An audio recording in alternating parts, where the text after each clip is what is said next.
Good evening, and welcome to Kent's Cabaret Theater here in the fantastic Magic Center in Georgetown, Texas. I'm Kent Cummins, and it's my privilege tonight to honor Ron Cartlidge. But this is not the first time that Ron Cartlidge has been honored here on this stage. Let's look.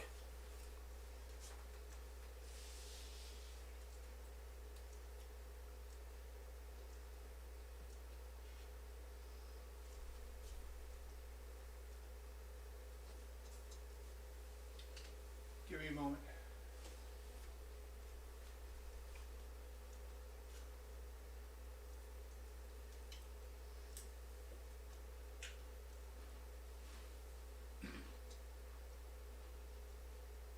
I need about 90 seconds, please. Of talk? Yes. All right, while we're winding up the video to roll, let me just say that tonight's ceremony is called the Broken Wand Ceremony. And it's a tradition when a prominent magician dies that his friends get together from the magic community and we tell stories and we remember, and then we conduct the actual ceremony, the Broken Wand Ceremony. And this is something that we're proud to do, glad to do, but sad to do. It's always sad when we lose a friend.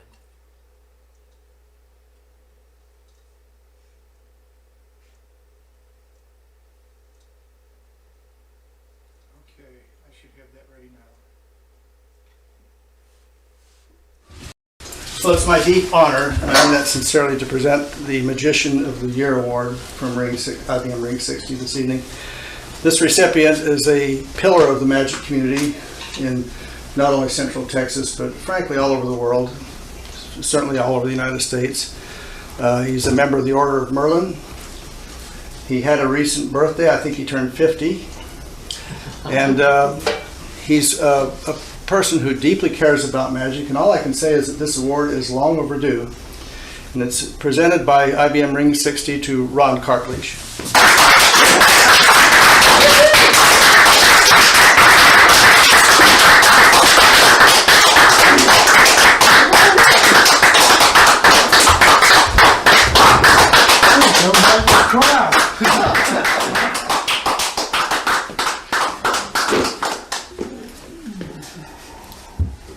Ron, on behalf of the I.B.M.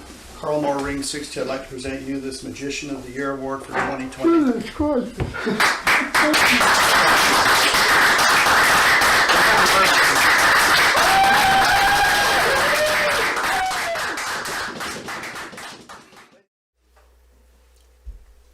So last year, Ron was the Magician of the Year.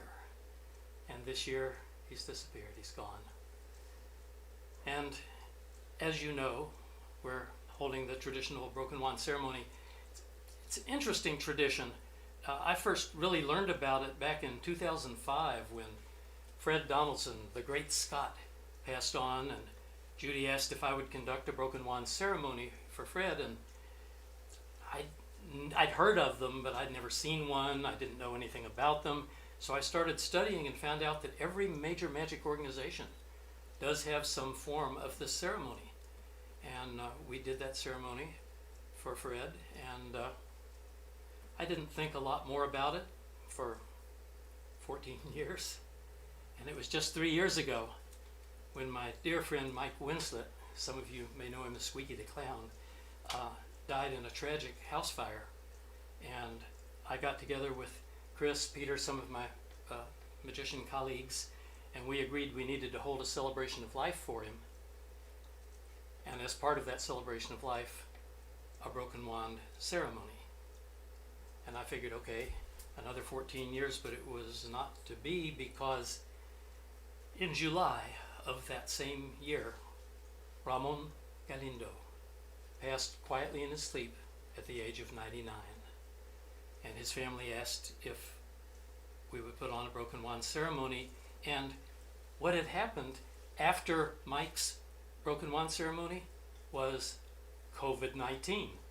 What happened was that I wasn't supposed to go out into groups. The magic clubs weren't meeting, and so I got to spend a lot of time here turning a townhome into a magic center and a garage into a theater. And so we had the broken wand ceremony here for Ramon. Some of his family and friends were here in person, others virtual via Zoom and YouTube. And we've had over 100 people that were able to watch and enjoy that particular ceremony honoring Ramon.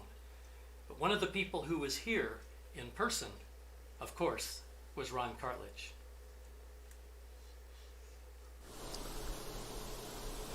About 2 nights ago, I couldn't go to sleep. And thinking about things, and so I decided, well, I'll just reach for a magazine. And this is the one I got picked up, just by coincidence. I opened it up, and it wasn't a magazine, it was a program. And it was about the Texas Association of Magicians and their convention in 2009. And it was dedicated to Senor Ramon Galindo. What really amazed me was there were 18 write-ups from magicians to Ramon. And I'll just read you one. This is the first one in here, out of 18.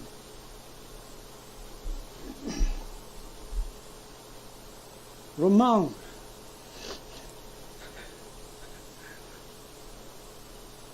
my travel buddy, thanks for all the trips. Shanghai, Beijing, Mexico City, The Hague, London, Paris, Ramon, Innsbruck, Munich, and all those other magic conventions that we attended together. Congratulations on a well-deserved honor. Thank you for all you do for magic. Your friend, Ron Cartlidge. That's me. Indeed it is, and of course he had more to say, but we wanted just to give you a flavor. And this was now 2019. We knew the pandemic was almost over. We'd already had 2 broken wand ceremonies in 1 year. Certainly things were going to get better. Couldn't wait for 2020. It's in the rearview mirror now. First thing that happened of note here is that Bob Carroll, Ranger Bob, got sick, got very sick, and in fact realized that he was going to die. And during one of our last visits with him, we were actually having a good time with memories, and Bob turned to me and said, "Ken, when I go, will you do the broken wand ceremony?" Of course. And so a 3rd broken wand ceremony in way too long. Actually, his was at the end of 2019, I think, when we actually lost him. Oh my. But they begin to run together, because you're supposed to have 14 years apart, right? You're not supposed to have more than one in 1 year. And you're certainly not supposed to... I think we have a comment or two from Ron from Bob Carroll's broken wand ceremony, because of course he was here.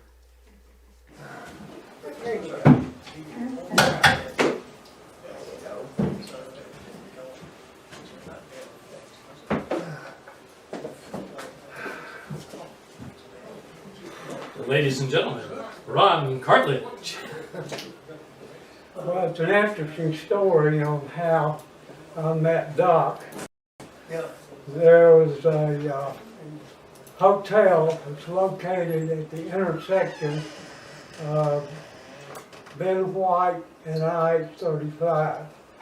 And myself, Opie Houston, And Bob Carroll, maybe? huh? Bob Carroll, maybe? Yeah, no, yeah, that's what I'm thinking about, Carol. And then of course Doc. He was the last one to come into our group. And all of us got identification cards to be in the Sun Club. And so we made it a habit during the week going up to the hotel and sitting in the hot tub and talking about all kinds of things. And so that's kind of how, I don't remember who actually brought Doc into the group, but those were the four. And what happened was that they had a dressing room for the men and dressing room for the women. And we would go in there and change clothes and go get in the hot tub. Well, it just so happened that there was a guy that kept coming back to the dressing room.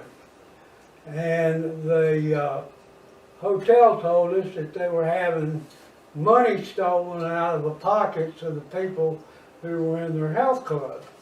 And so I don't remember exactly who it was, but somebody from the hotel got us involved in this search for this crook. And we thought we knew who he was. And he would come in there every day and play like he was going to do something, but he didn't. And what happened was that the hotel wanted us to help them to locate this guy when he came into the hotel. And so we did that, and we gave the clue when we saw him come in.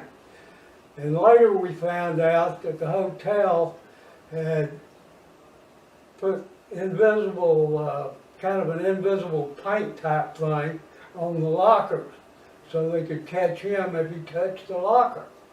And so we gave the signal to the hotel, the guy that we thought was crook, and he indeed was, and they indeed caught him. So after he caught him, maybe a day or two later, the hotel came to us, the four guys, and said, "What can we do for y'all? Y'all helped us out to catch this guy." And somebody said, "Well, you don't have anything going on here much on Monday night, do you?" And they said, "No." So they gave us the theater to have our assembly meetings for the Society of American Magicians. And it got to be such a really nice place. It was kind of stair-step level, and they had nice big chairs, and they had a desk kind of work thing in front of you. And so that became our home for like 2 to 3 years. And when we'd have a guy come in like Charles Gotchi from Australia, when he would come in, he would tell us, you know, I've been to a lot of places and given lectures all over the world, but y'all have the nicest club meeting place of anybody that I've ever been to. So that indeed was what happened, and the four of us were a part of it. And I'll tell you some more stories in a minute, but that's how we kind of got started being together and trying to help the assembly. And spoiler alert, the next Broken Wand ceremony was for our friend Doc Stan Seaton. Did we have a video segment from Bob Carroll's? Yeah. Guess those were out of order. Sorry about that. Well, it's not surprising. We've had 4 Broken Wand ceremonies within a couple of years here, all hybrid, And they do tend to run together. You feel like we're just losing too many of our friends too often. And of course, Stan Seaton was known by most of you. He always told me that he thought he'd probably live forever. What he actually said was, he says, Kent, you and I are going to live forever because we take care of ourselves. And, I don't think either of us believed it, but it was very sad when we lost him. It's about Carol Sigmund. Okay. In the last couple of years, Bob and I became best friends. I mean, we were best friends. And we did a lot of stuff together. And I recall that Bob, a lot of time, would send me a text or would call me on the programs or something. And if he couldn't find me or couldn't get in touch with me, and he wanted to tell me something that I'd done wrong maybe, or something that I'd done right, but he would call my friends because he liked all the friends that I had. He would call them and say, you know where Ron Cartlidge is. Most of them didn't. But we had a great time the last couple of years as best friends. And let me tell you a little bit about Bob and his magic, because Kent talked to you a little bit about it, but Bob's probably three favorite things to do in magic were coins, cards, and close-up. Stuff that he could do close-up. And I have had until this year, a Christmas party every year for 13 years. And I would always get one of my magician friends to be the principal magician and perform at one of my Christmas parties. And not only that, I had a mariachi band come in and perform. My good friend Zeke Castro from Austin High School would bring a group in and perform. It was just a great party. Well, one day at one of the parties, Bob wanted to do some performing, and usually I had one guy who was a stud performer. But Bob said he wanted to perform some of the things that he had been working on.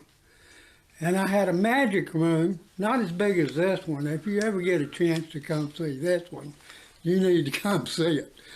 But I had a magic room, and he went in there with another magician, and they performed close-up and card magic and coin magic.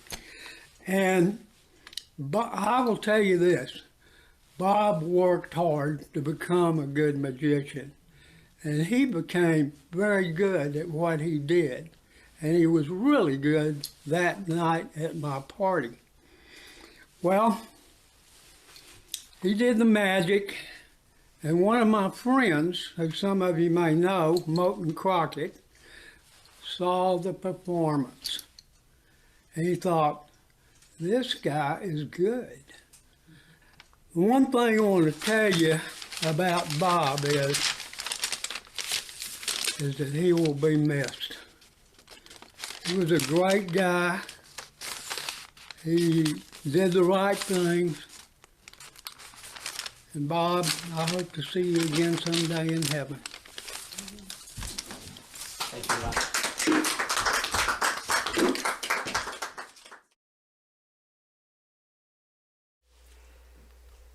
Probably that was a better one to do last. Though it's hard to see. And so finally, we're done with all. No. In 2020, after Doc Seaton passed, Jim Baldoff, a particularly close friend of mine, but a good friend to most of the magic community, passed on.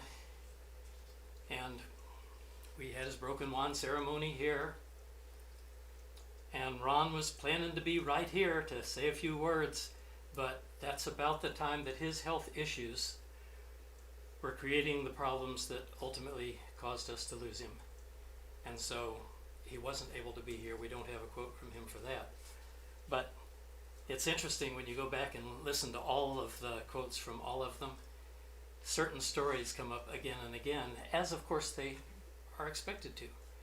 And we have several people here who have some stories they'd like to share. Chris, are you ready? Sure. Chris Walden has been the technical guy behind all of these. I wouldn't be able to do a virtual program if it weren't for the tech guy. So nothing is allowed to break while I'm up here on the stage, because I can't do anything. Ron was just always there. When I got here in 1986, I think he got into the Magic Club a little later, but he feels like he was always there. And where Ron and I connected the most was with the Magic auction, because I had stepped in to help with website and photography and things like that. And I remember working with Ron, and he would send me these documents that had all the photos and the information in there, which I would then have to pull out piece by piece and put onto the website because of the technology we were using at that time. I said, Ron, you know, this would work a lot easier if you could put this in a spreadsheet, and then I could just do some copy and pasting. And he said, well, I don't have a spreadsheet. And I said, yeah, you do. It's in there. It's called Excel. He said, I don't see it. And I'm like, well, how about I come over for a visit? And so I came over, and I was gonna say, see, it's this little, you don't have a spreadsheet.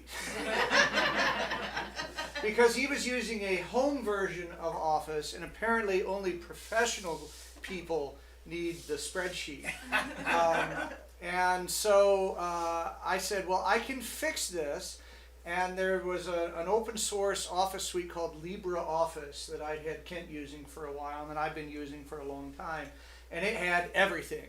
And so I installed it, I showed him the spreadsheet, and Ron was unstoppable on things. He immediately moved over to keeping the data in the spreadsheet, which was convenient for me, and I was able to do a little bit of foo over to the side so that when he sent me the spreadsheet, it took that information and automatically turned it into the HTML that I needed, so I could just copy that chunk and paste it, and 2 hours of work became 10 minutes of work, which made me like Ron a lot more at the time.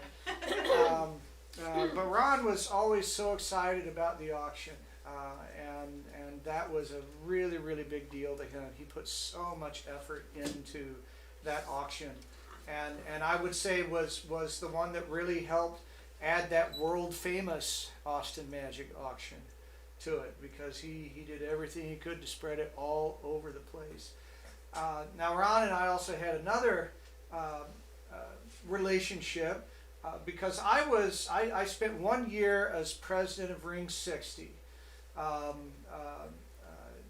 That was plenty. Did what I needed to do, rode off into the sunset, let people make up their own stories. But Ron was in the process of trying to raise up S.A.M Assembly 206 at this point, and he was president of that organization. And Ron's a coach, and you may not know this about Ron, but he had a little bit of a competitive streak in him. And so all of my encounters with Ron for that year were kind of adversarial. He was nice about it, but he was clearly trying to show who was the bigger man there. And he was just so charming about it all. There was a magic auction where we got into a little bidding war over the first item, and I won. And then Ron leaned over and said, "Yeah, I just made him pay $50 for that thing." Oh well. But Ron was always just so nice and so excited. He got so excited about everything that he did.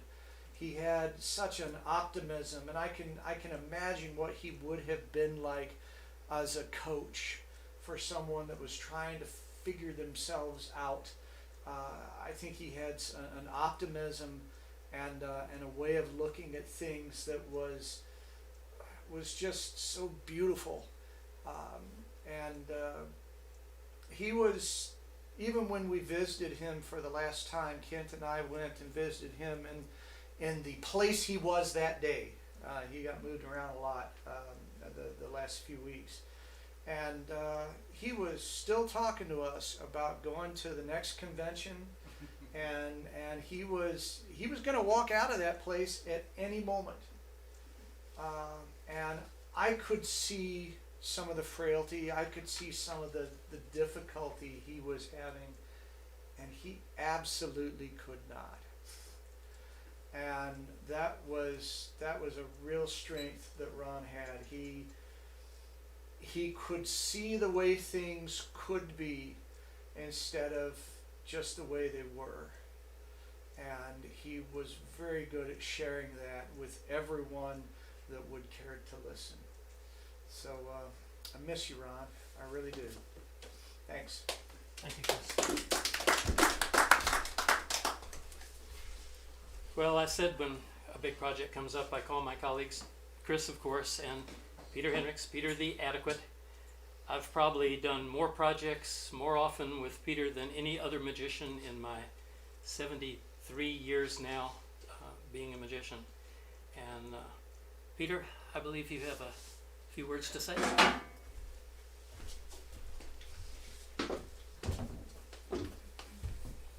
Even though Ron and I knew each other for most of the time that we spent together in the Magic Club, I didn't spend a whole lot of time with Ron.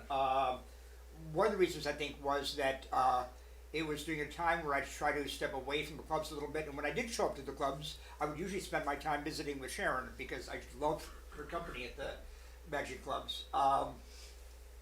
And then then I left Branson for a while. I left for Branson for 10 years. I mean, I left Austin for 10 years to go do a show in Branson, Missouri. And Ron and got a bunch of people together. They organized a trip up to come and see me perform and see all the other magicians perform in Branson. And that was kind of cool. But even then, it was around a bunch of other magicians, so we didn't really get a chance to visit and get to know each other. It wasn't until I decided one year to try to resurrect the magic auction that Ron really kind of sprung into life. And what I learned, something very interesting about Ron, as magicians, we look at all our fellow magicians and assume that their entire world is as engulfed by magic for them as it is for us, and are blissfully unaware that they have a world outside of magic. And Ron most definitely had a world outside of magic. And this was made very clear when he insisted that we go down to a church downtown and ask them if we could have the convention there. Now, he had to have the auction there, and he did run an auction there for a few years, but it had been about 4 or 5 years, and he said, they let me have it for free when I did it. And I'm like, well, yes, but you remember that congregation, and that was a while ago. And I said, well, have you been going to the church regularly? He says, no, not as much as I'd like to, but that's okay. I think they still know me. When we walked in there, they met him with open arms. They were so happy to see him, and there was no contract to sign, even though I found out that they had a lengthy contract process. Later on, I found out that it's quite expensive to rent space down there because it is on very valuable property in right downtown Austin, and yet they let us have it for whatever we said we could give them on it. And that's the kind of friendship that Ron would attract with people all over the place. And I learned this also at the Magic Camp because I've had 3 different parents come up to me in the last 6, 7, 8 years, asking me, once they know that I'm involved in magic, asking me if I know Ron Cartlidge. And I go, oh yeah, what do you know him for? Oh, he was my coach. Oh, he was my coach. He was my coach. Something I've learned about, this amazing life that he had outside of magic. And I had never, I'd heard for many, many years about these amazing Christmas parties he always had. And I was never invited. One year, he invited me and called me twice to make sure I remembered to show up there. And that year he'd asked my friend Cody Fisher to perform for them. And at the end of the party, he came up to me and says, "Next year, I want you to perform." He never had another party. But the good news is, I stayed around till really late and got to meet a lot of amazing people. And there were probably only 2 or 3 magicians there. The vast majority of the whole place was packed. And to hear these people go on and on and on about all their connections with Ron and how much he meant to them, really taught me a lot about Ron and made me respect him outside of magic as much as I respected him in magic. So we'll miss you, Ron.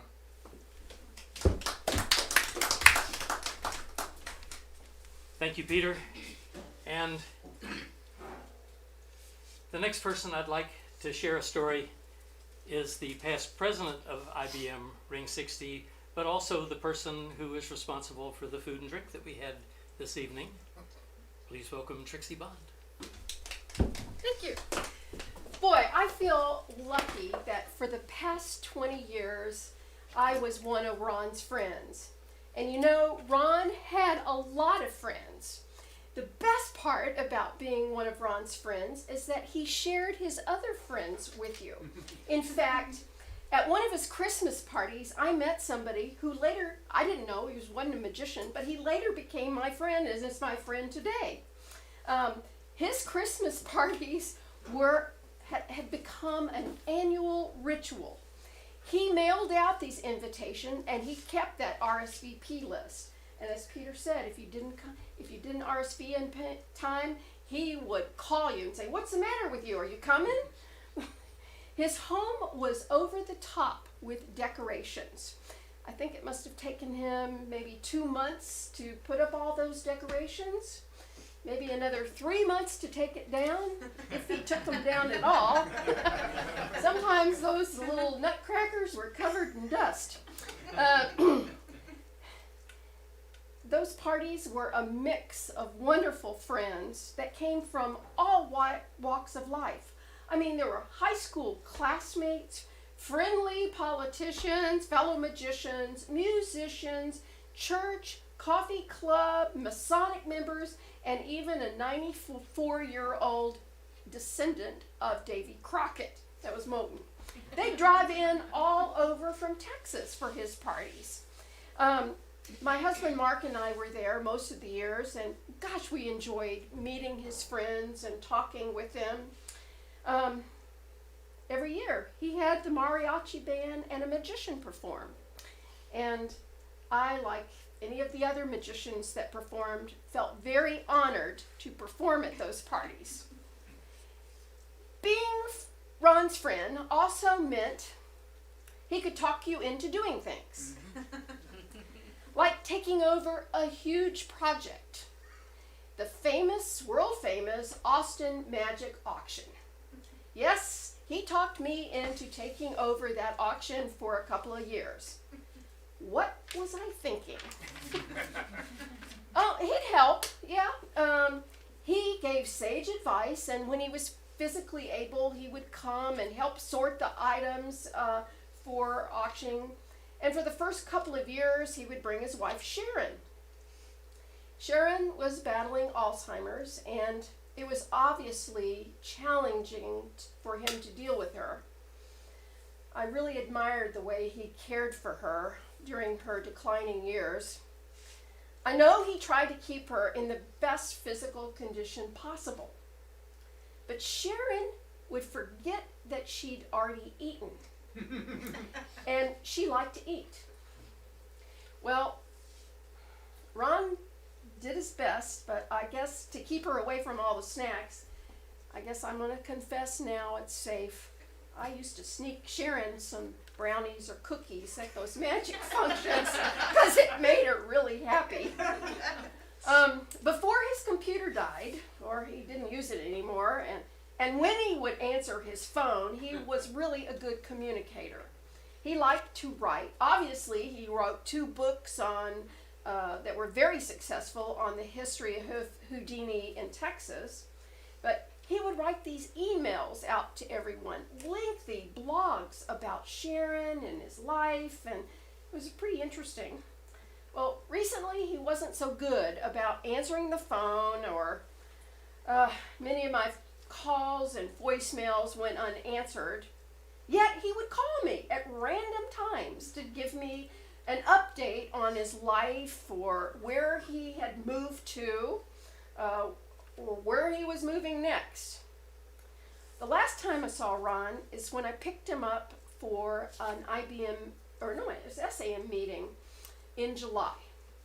I arrived a little earlier than we had agreed to, and I can just picture him sitting on the curb out in front of Brookdale. There, he was there rehabbing, and he had on this straw cowboy hat, this pink shirt, and he had a little bag with a gift for the Christmas in July magic party. He was so excited to attend, and we talked that entire drive to the meeting, which was about 30-40 minutes. And he told me about his plans to attend the Society of American Magicians convention, which was in January of this year. And I mistakenly questioned him if he really thought that was a good idea and whether he was capable. Wow, did I get a pushback on that comment?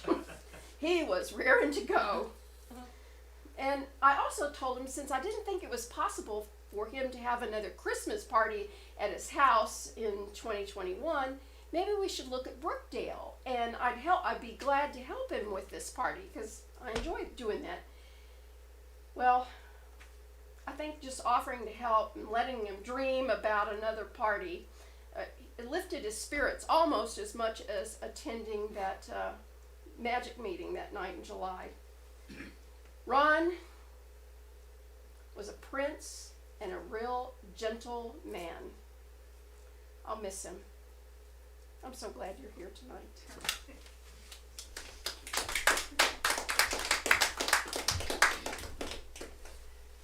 Thank you, Trixie. Past president of I.B.M. Ring 60, and we happen to have the past president of the Society of American Magicians Assembly 206 here as well. And when I say past president, almost every magician in Austin has been a past president. But I'm talking about the immediate past presidents, in this case, Bertil Fredström. Hey. So I was the president of S.A.M 206 last year when we lost Ron. And every single speaker here has mentioned things that I did with Ron. I was with Ron in Mexico City together with Ramon Galindo.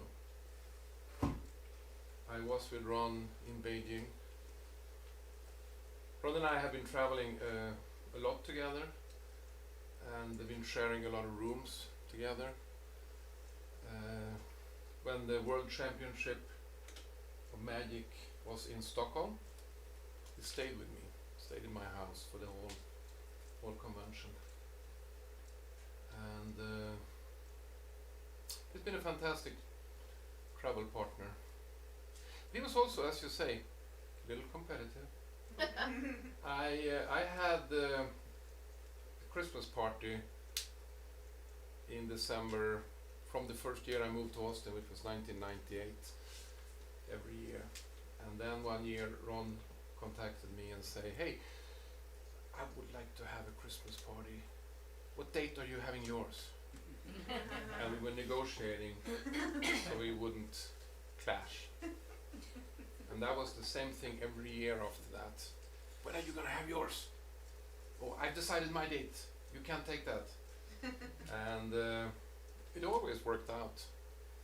And one year he asked me to be the magician at his Christmas party, and of course I did that. And none of us have had any Christmas parties for the last 2 years, for obvious reasons. He also liked to travel with me because we both had this idea of maybe we can save a little money if we don't stay at the convention hotel. Because the convention hotel had a special rate, $150 per night.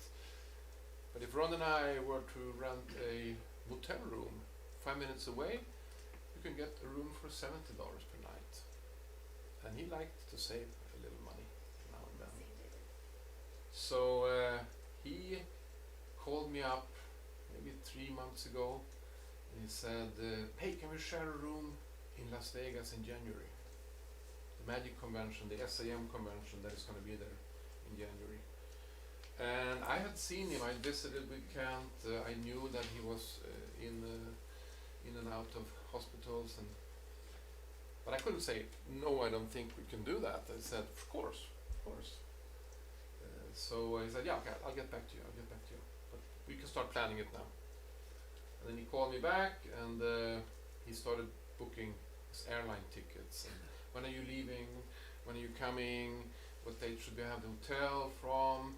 And it turned out we're going to be there for 5 nights. So we negotiated, and I ended up having to pay for 3 nights, and he would pay for 2. That was a fair deal. And then he called me up, and he was so proud because he had now booked his airline ticket. And I said, I don't think you can beat my price. I got a return ticket for $70 for Las Vegas. And he said, ha, I'm paying 18.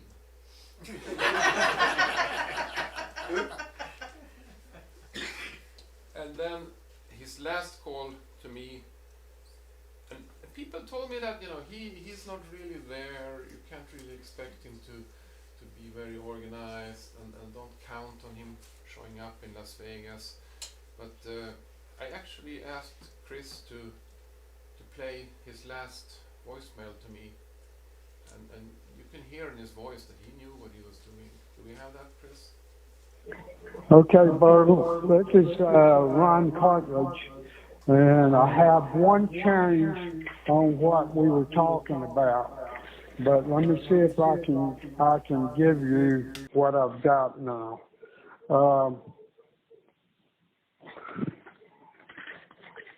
Here we go. Let's see.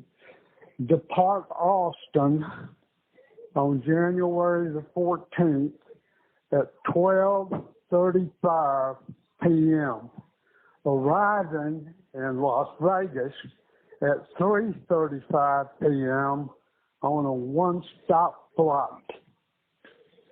Now, the one coming home is going to be new. You haven't heard this one. But it's a lot better for me, I'll tell you that. Return Las Vegas to Austin on January the 19th, Wednesday. Taking off at 9 a.m. and arriving in Austin at 1:35 p.m. So that's a new flight. That's a lot better for me. The other flight that I had was like 7 hours. This one's like 2 hours and 35 minutes. So that's my schedule, and I'm going to give you my confirmation number. Just in case something happens. Here it is. Okay, here's my confirmation number, Bertle. It is #2. U is in Utah. S is in S.A.M. G is in Goodnight. W is in Waco. And N is in Nancy. That's my confirmation number. So we are set to go in January. I'll talk to you later. Bye-bye. Any questions, give me a call. That was his last message to me. And of course, just a few weeks later, he was gone.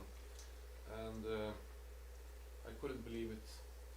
And I just came back from the Magic Convention, and they had the information that he had passed. So every year they do a walk through all the great magicians that have passed during the year. And he was part of that list, so everybody saw his name and heard it and paid their tributes to it. And Ron, you win. You left me with the bill for the hotel.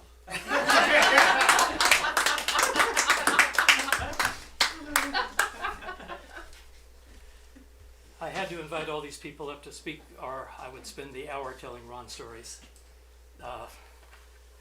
So many of them, like when he talked me into going to the Yankee Gathering in Boston, and he was driving, and that was a few years ago, and I promised myself I wasn't ever going to drive myself because of my vision, or with Ron because he was Ron.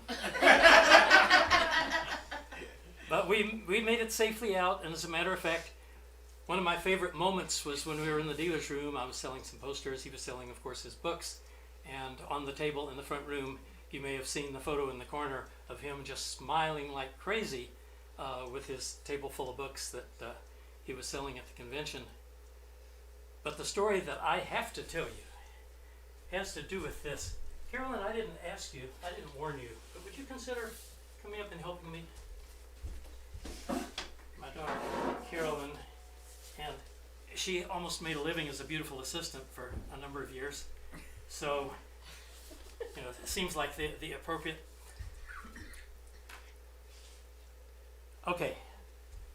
When John Calvert, one of the most respected magicians ever, was coming to Austin, I was given the opportunity to be the master of ceremonies.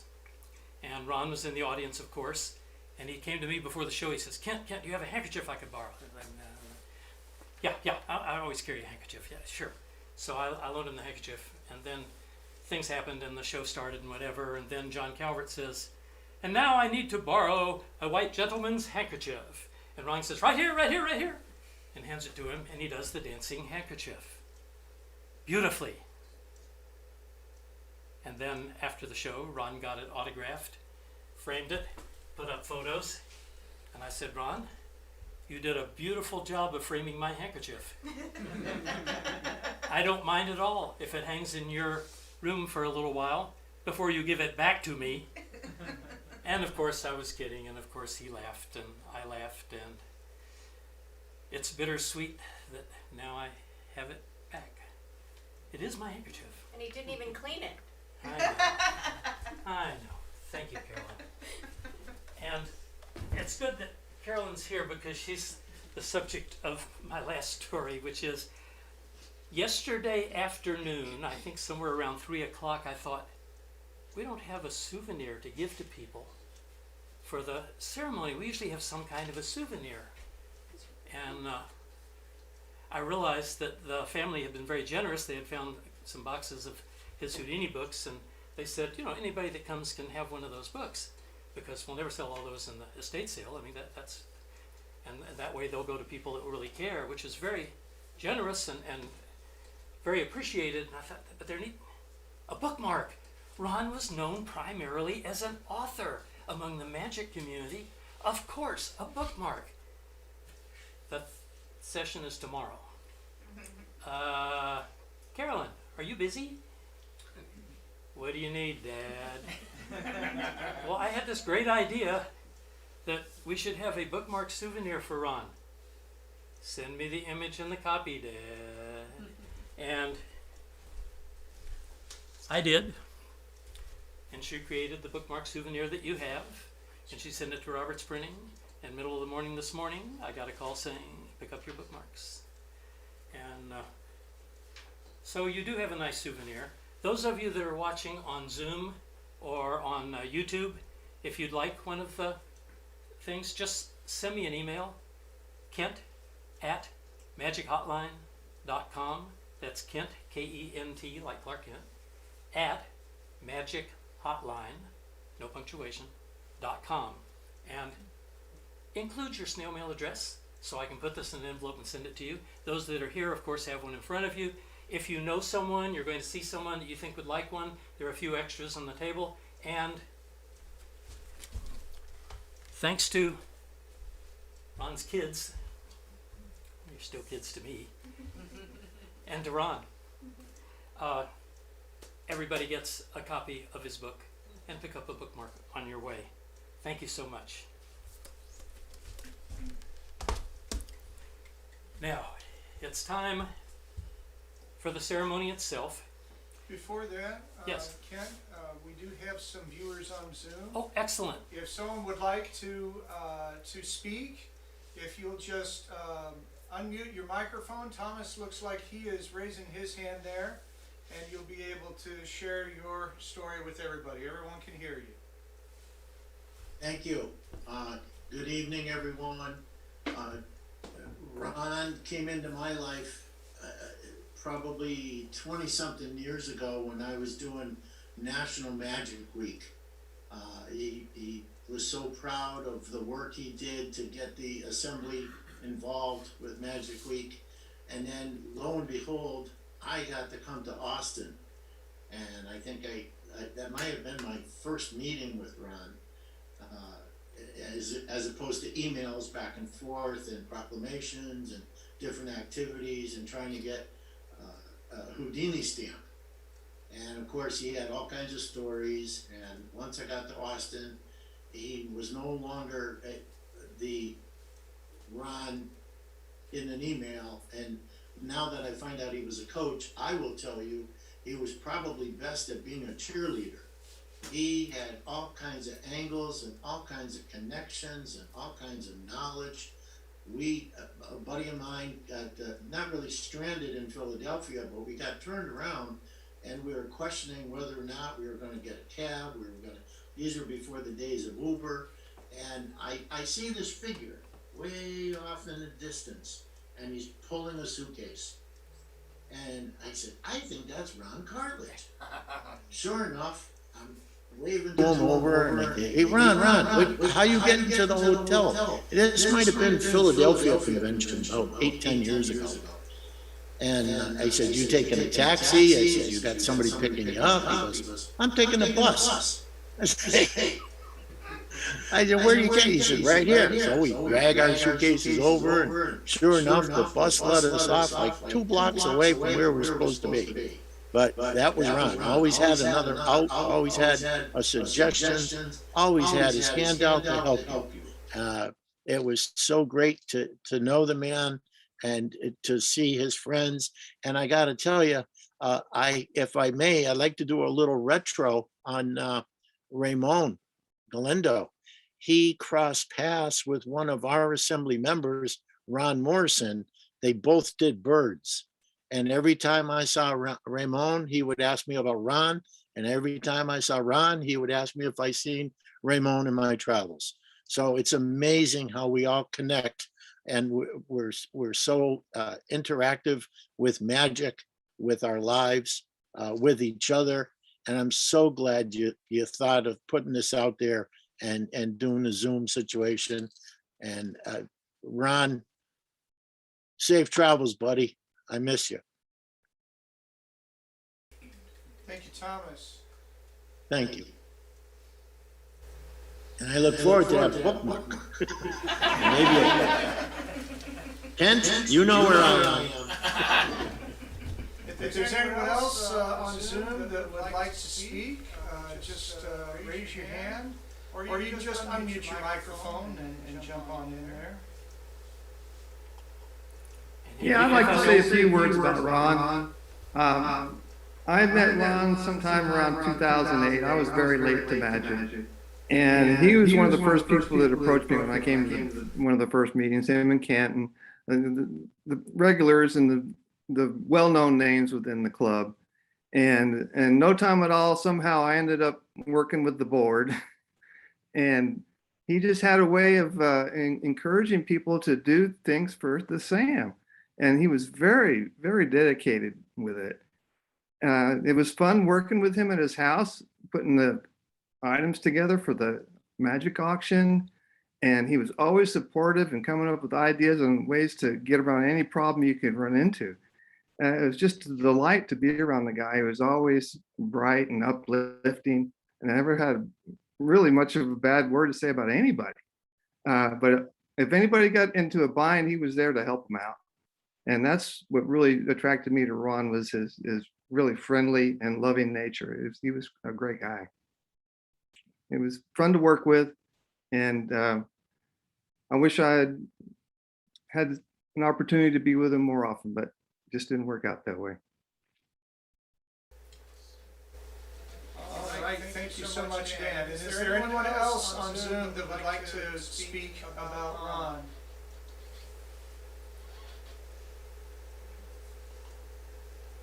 We'll just have a moment of silence as we all think about our own memories of Ron.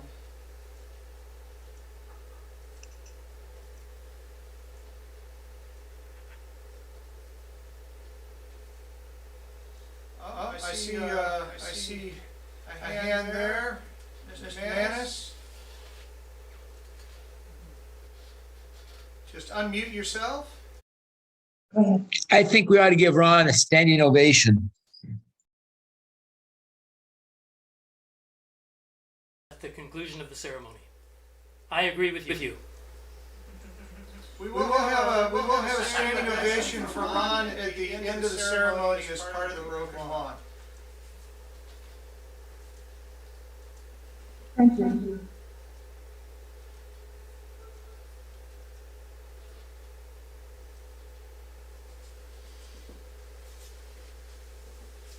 If there's anyone else that wants to say something, just unmute yourself.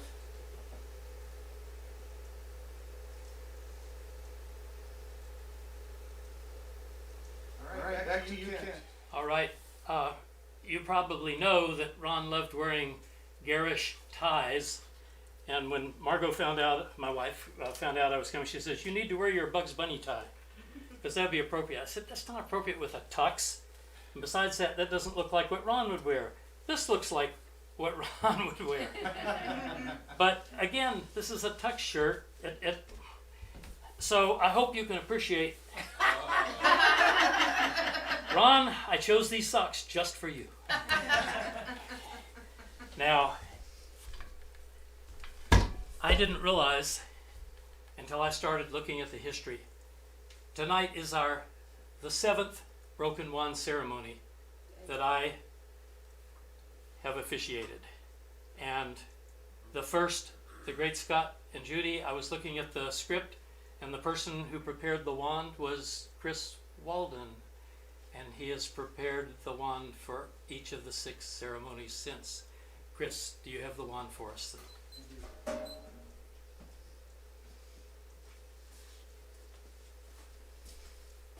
Thank you. The magic wand. A symbol of the magician's art, but so are top hats, but lots of people have been known to wear top hats. Rabbits you see lots of places. Playing cards, and everybody has playing cards. Coins, cards, the silks, all of these things are used by so many people, but only the magic wand is unique to the conjurer's art. Only a magician wields a magic wand. But without the magician to wield it, it has no magic. It's just, once more, a stick. I'll present these to Justin and Jennifer as a memory of their dad and his love of magic. And we have what I think will be a treat for you at the end of the ceremony. Stay tuned. We have Ron's keynote presentation. It's 23 minutes, and it's him telling everything that we wanted to tell you about Ron. You saw at the very start of the ceremony where he received the Magician of the Year award. He was asked to speak at that so that he'd for sure be there, because he didn't know that he was going to get that award. But that presentation was so fascinating. And as I say, during that 23 minutes, he not only tells how and why each book and article got produced and why and how, but he tells stories about himself and his friends that are just fun to listen to. And so that will be our epilogue for the ceremony. But when a magician stops performing, if the audience liked what they saw, they'll applaud. But if the audience was inspired, then often the audience will rise to their feet and give that magician a standing ovation on YouTube, on Zoom, and of course, all of us here. This is for you, Ron. We love you. We miss you.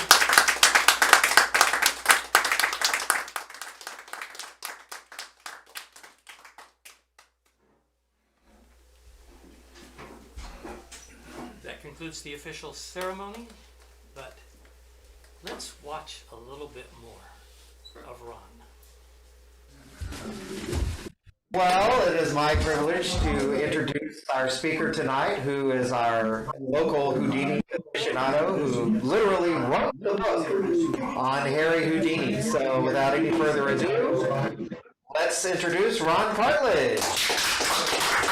I think I have 10 minutes, but I'm not sure. I'll probably go a little bit over that. And what I'm going to talk about first is I have a lot of people at Brookdale and all over the city of Austin say, how in the world did you get to be an author? And it all started out, I guess, in high school. I attended Austin High School, and I invited the lady who sat in front of me, lives in New Orleans now, and we used to talk back and forth, probably too much. And so in our English class, each one of us got an F. So we both went to summer school, and we graduated from Austin High School.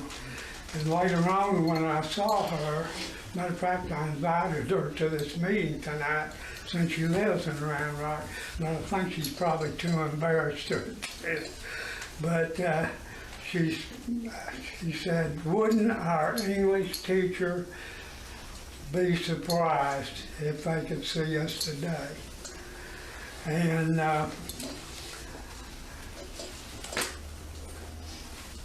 I've done quite a few things that you can see, and I'm not only talk about Houdini, but I'm going to talk about some other magicians who I have written articles about and things like that. I was in my early years, I was a member of the JCs in Austin, Texas, and one of my first jobs was to do a newsletter every week. And that newsletter did real well, it got an award and everything, and that kept helping me. Everything that I know, almost everything, let's put it that way, I learned in the JCs, how to be a leader.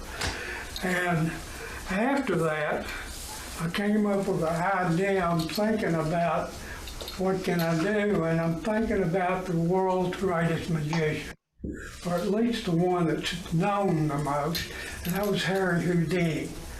So I started doing some research on Houdini. Houdini had never been to Texas as far as anybody knew. So I started doing research on that, and this is what I did first. I went to libraries in the big cities, and I would get their newspaper back issues.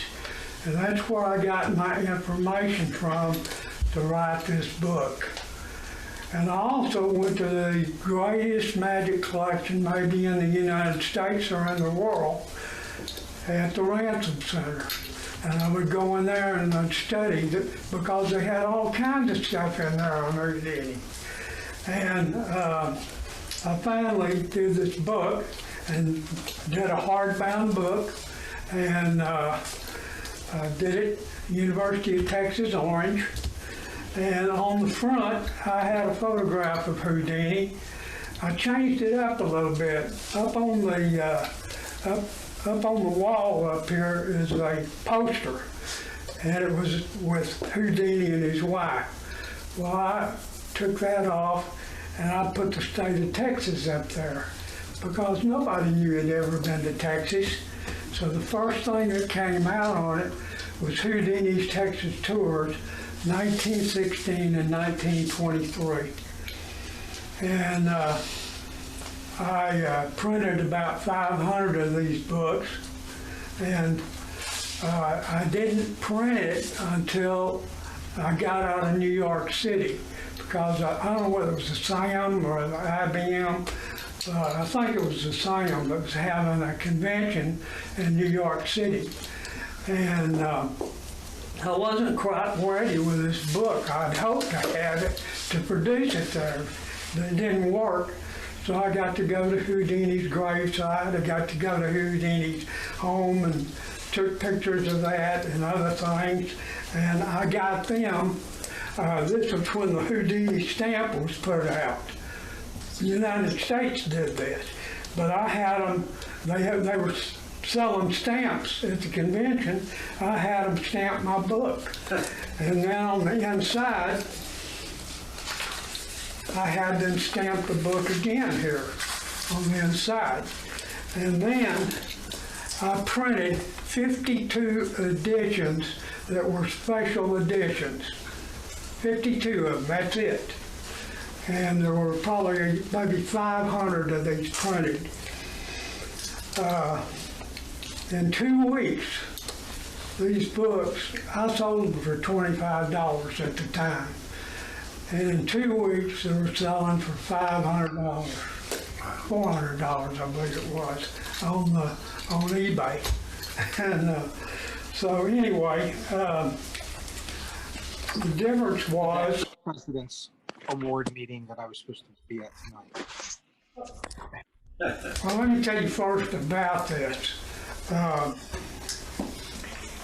had a lot of that Houdini said of its people on the back of it, and they were very pleasing. And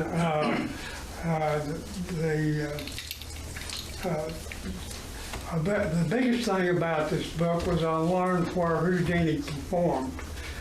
And in 1916 and 1923, he performed in the major cities of Texas.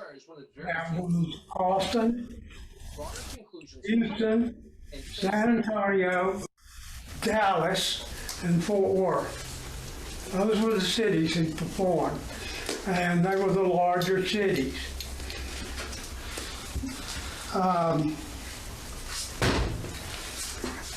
After I published this, it became pretty well known. I was invited to go to Atlanta to do a speech on Houdini, and that was interesting.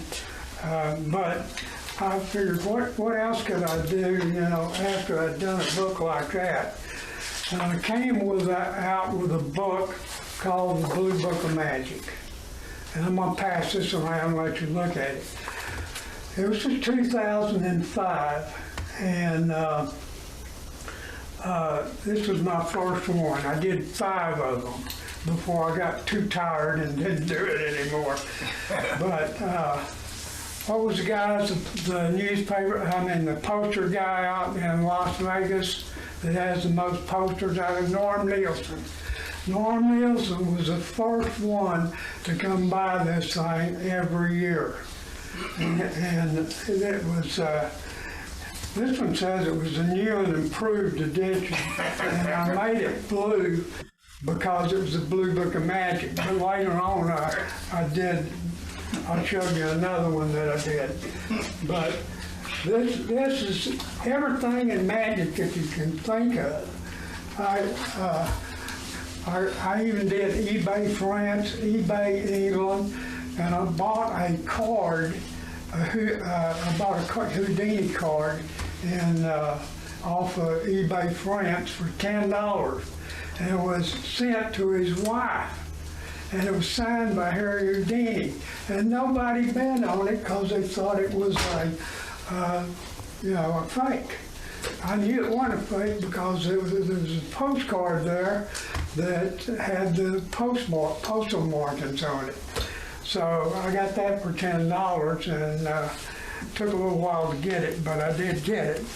And this was the second one. Let me just pass this one around so you can take a look at it. And everybody seemed to enjoy that book too. People keep asking me, well, let me tell you, when I wrote the book on Houdini, I had a phone call from a friend of mine in San Antonio. His name was Claude Crow. Probably some of y'all know him. And he called me up and he said, Ron, he said, did you know that Houdini was in Denton, Texas in 1924? I said, Claude, if I'd have known, it'd been in my book. So I had to start searching Houdini again. And this was the greatest thing because I went back to Fort Worth and found out that Houdini had performed in a Ku Klux Klan auditorium. Wow. Now what's surprising about that is, if you don't know, Houdini was Jewish. And the Klan didn't like the Jews. So it's my opinion that the two guys that opened up the show and everything rented the theater, and Houdini had no idea what it was when he went in there, but he still performed there. And this one is Houdini. This one I put out, I did 26 issues of it. And when I told you about Atlanta a while ago, I did it for Atlanta.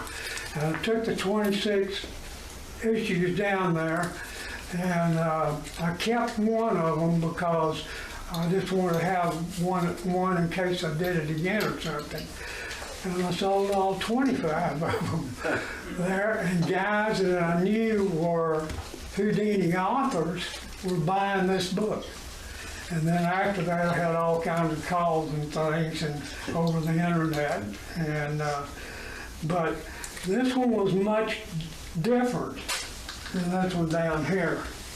He did not perform in all the major cities in 1924. He did a lot of the small towns, like I said, Denton. I even went to Denton. That's where I found out all this information. It started, and he performed in Denton and Sherman and Waco and places like that. So he still performed in Fort Worth on this one, but he performed in the smaller towns. That's what the difference is in 1924. And this is also called as Houdini's final tour in Texas. Do the dead speak to the living? And that was when he was debunking all these people that were trying to bring people back from the dead and all that kind of stuff. And it's mentioned in that book. That's what he did pretty much on his tour. He talked about spiritualism and how that happens and things like that. And then here in Austin, I just did an article in this book. But this was a book that our Magic Club did. And some of you probably don't remember, but it was called the Saturday Morning Session.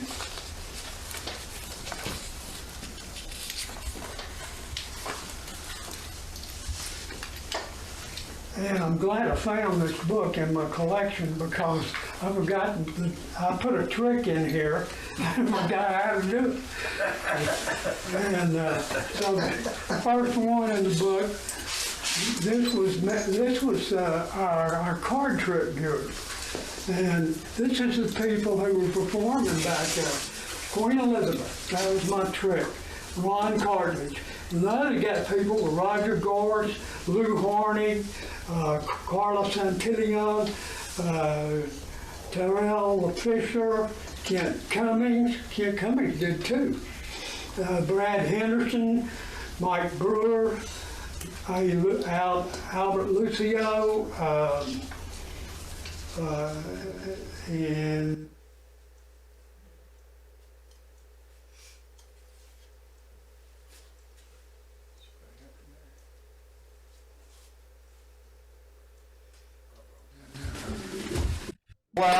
is my privilege to introduce our speaker tonight, who is our local Houdini aficionado, who literally wrote the book. This one was from this year, and it was pretty interesting. The book, The World's Smallest Mentalism. I didn't put this together, I just put an article in it. Albert came up with the idea, and so that's why we published it.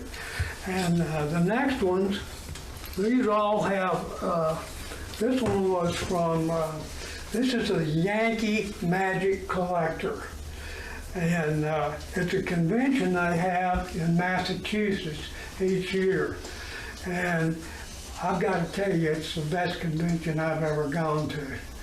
They have shows, they have flea markets, and all kinds of things. And they have super magicians come in there to perform. But the Yankee Gathering is what it's called, or the New England Magic Collectors Association is what it actually is. And this was the first one that I went to, so there's nothing in there by me. But this one, this is the 12th edition, and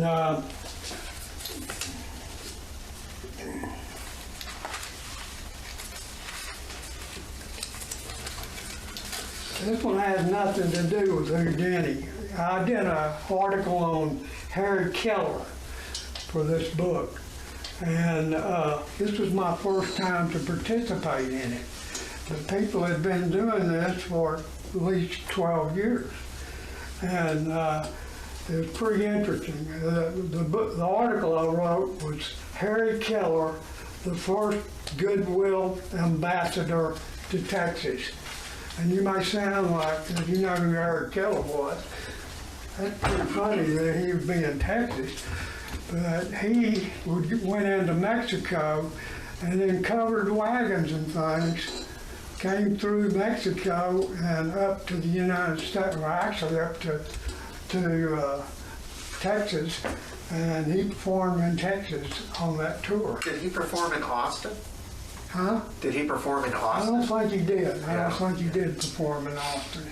I think he skirted that and performed out in the west a little bit. And then this one is the next one. This is 13. Same thing, the Magic Collector.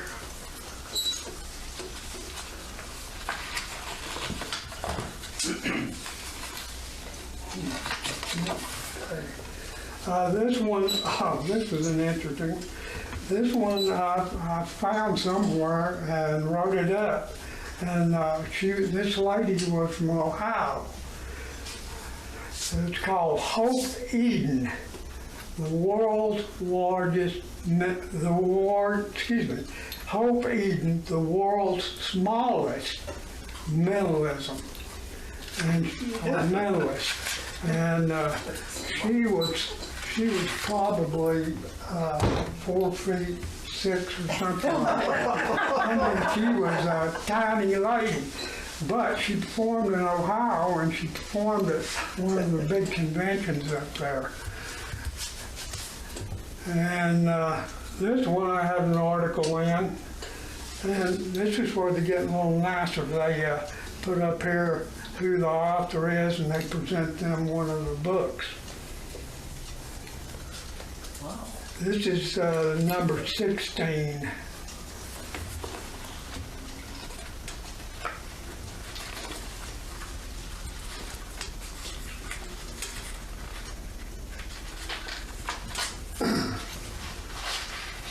This is interesting. This was an article I wrote. I'm getting, I put several articles in the books already, so I'm getting a little tired, I guess. So I go to the Ransom Center.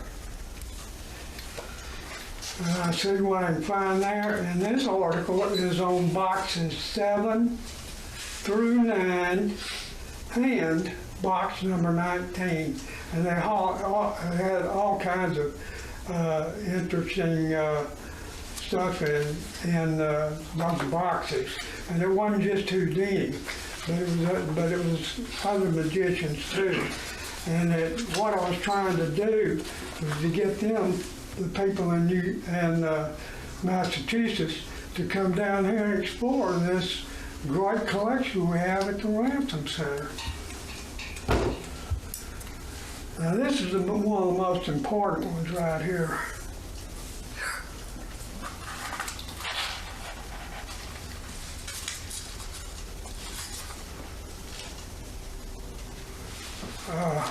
That might not be the most important one, but there's a point. I should have put it in there. It may be that one. But there was a guy, another magician in Austin, and I told him, I said, why don't you go up here with me to this magic collection thing? I said, I'm telling you, it is super, super good. And he said, well, I don't know, how are we going to get up there? I said, we're going to fly, and I'm going to rent a car, and I'll take you over to the convention. And you can't beat that, and I've got points for the room, most of it anyway, 2/3 of the room. So he finally said, okay, I'll go with you.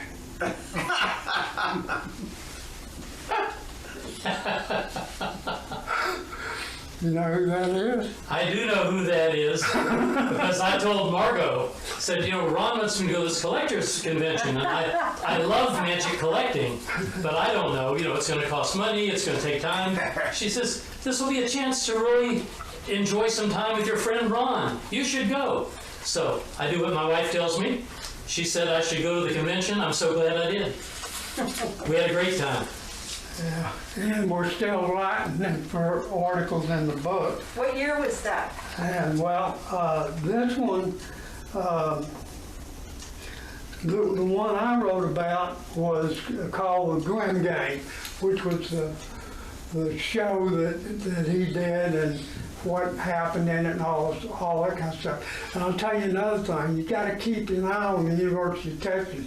They had a play over there not too long ago, I mean, maybe 3 years or 4 years ago, and they had people come in and perform as Houdini and his sidekick and stuff like that, and maybe his wife, I don't remember now. But that was really good, so I enjoyed doing this. And the other one in this book is called Houdini's 1986 Tour of Canada. I never heard about Houdini in Canada. And it's by Kent Cummings, Silver Star. And so that started him on the track. And up until this virus came up and everything, we continued to be in there. Well, how many have you written? 3? 2. 2?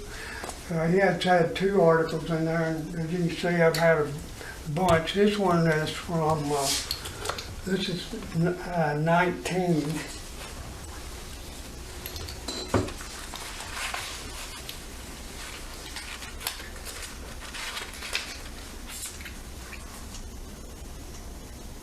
Oh, this is the one, this is a recent one. This one was this, you wrote one this year, didn't you? Right. Okay, so is that only 2 that you've done? Yep. Okay, so he wrote one this time too, and this one, it was hard getting it in because we didn't even know if there was going to be one, but I sent him this article like 2 years ago. Houdini and David DeVant. David DeVant, if you don't know, is an English magician, and it talks about their friendship. So I had to read about when Houdini was over in Europe, and when he was, David DeVant, I believe it's from England, so I was enjoying the book too. But Kent and I have been writing articles, and we'll probably continue to as long as we can. We know the people who comes, the people that are the guy that was the editor, I guess, and so we've had a good time doing it. But that's my thing. It's been fun.